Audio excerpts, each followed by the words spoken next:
Hey, what's up guys? Welcome back to Unparalleled Universe for another action figure review, and this will be the third review in my series of reviews covering the Mighty Thor box set from this year's Comic-Con.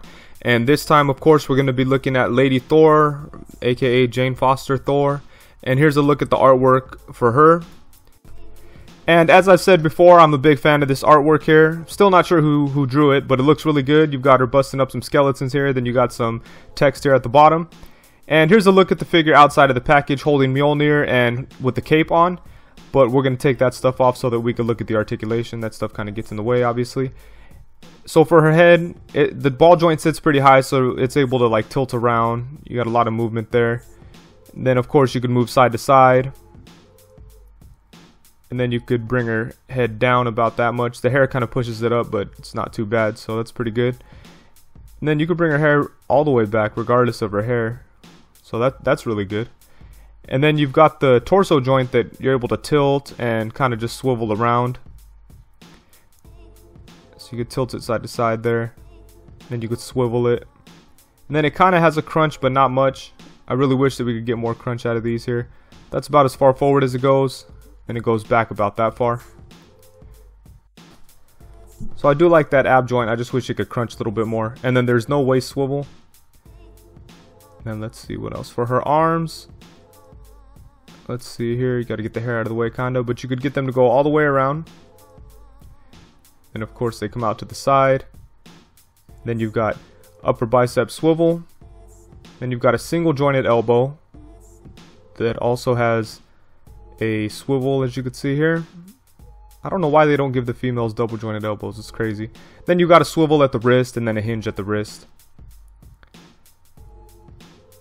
Yeah, they really need to start doing that. I'm not sure what's up with that. And then for the legs, you could only go out about that much, so that kind of sucks. Yeah, you're actually only able to get her legs to go out that much, so that's not very good. And then let's see here. The skirt kind of gets in the way, but you just got to kind of lift it up. It moves out of the way just fine. But that's not what's stopping this. It's just the way the joint is. So that's about as far as it goes. And then the leg goes forward a pretty nice amount, so that's good. Skirt doesn't really get in the way of that. Then it comes back a pretty nice amount too. Skirt kind of gets in the way, but it's not a big deal. Then you've got the upper thigh swivel. And of course you got the double jointed knees. And there's no lower leg swivel.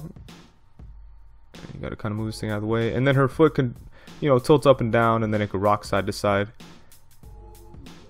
But I wish it had the joint similar to Thor's that kind of rotates. But yeah, pretty much all the standard articulation for a female Marvel Legends figure. Definitely missing a few things that they need to add, but it's pretty good for the most part. And then her only accessory is Mjolnir. And we'll take a closer look at that here. You can see that it's like a translucent kind of blue color. There's some like silver details on there. It looks really nice. It's supposed to give the effect of it being charged up or something, and I think it achieves that pretty good. The handle there is pretty much brown, and then up there it's almost see-through, but not really. I mean, it's foggy. Then you got some sculpted details here at the top. And for some size comparisons, here she is next to Marvel Legends Iron Fist and Marvel Legends Daredevil. And then here she is hanging out with Marvel Legends Wonder Man and Figure Arts Michelangelo. Then here she is next to Marvel Legends Captain Britain and Marvel Legends Ultimate Spider-Man. Then here she is with Marvel Legends Shadowcat and DC Icons Harley Quinn. And here's a closer look at the face sculpt. I think the face is sculpted really nice. The paint is good for the most part, especially like in the skin and on like the mouth area. That stuff all looks good, but I'm not a really big fan of how they do this fake looking metal stuff that Hasbro does sometimes. Not a big fan of that. The hair looks really good. You can see that it's blonde, and then there's kind of like a brown wash or something in there. And that looks cool. It's sculpted really nice. I definitely like the sculpt of it. And let's take a look at the rest of the figure here. Here on her skirt kind of thing, there's some nice sculpted details. There's some like spikes and rivets and stuff like that. And it kind of just floats around so it doesn't get in the way here. But it looks really good. Then the metal plate here on her chest looks pretty nice. Yeah, it looks good. Down here you got some sculpted details for the boots and things like that. And then you've got these things that kind of just float around. And those are fine. They don't get in the way. They're not as annoying as some other times when the plastic pieces just float around. But then the cape is nice and sturdy. but it's just it comes right off actually. It's kind of just hanging out there. It might be a good idea to put something to hold it in place. Her hair kind of holds it, but once you start messing around with it, it pops right off. But yeah, it's a good looking figure. I definitely like it. And the cape is just like a red color. There isn't any kind of shading or anything like that. And then let's take a look here. On her arm, you got some nice like sculpted armor details that look pretty nice. Then on the inside, you got some sculpted like straps on the inside of her arm here, and that all looks really good. Here, this little buckle thing is just painted on. That would have been cool if they sculpted it, but it's alright. Yeah, like I said, there's a bunch of cool little things going on here. So yeah, it's definitely a cool looking figure. Like I said, I'm not a big fan of like the fake metal thing that Hasbro tries to do. They do it on a lot of their characters, but sometimes, I mean, it works when it's in small doses, it's fine. But with a character like this, you got the big metal piece on her chest, then you got the big metal helmet, the metal shoes, and it kind of just looks kind of goofy to me. I'm just not a huge fan of it. And so yeah, this is the Comic-Con version, and this Comic-Con version is a little bit different from the retail version. First of all, the hammer is going to be different. The retail version comes with a nice like solid hammer. They're just like a stone looking hammer. And then also the skirt looks a little bit different. I think it's just mostly brown for the most part, and then her pants look blue. But I'm just going off of the promo shots because I haven't seen one in person yet, but it looks like there's quite a few differences, so that's pretty cool. For me myself, I don't feel the need to go grab the retail one because I'm happy with this one, and I don't plan on building the Gladiator Hulk. But I do like the fact that they made them different enough, that way, you know, if you're that big of a fan, you could go ahead and get both of them, and they'll be a little bit different, so that's pretty awesome.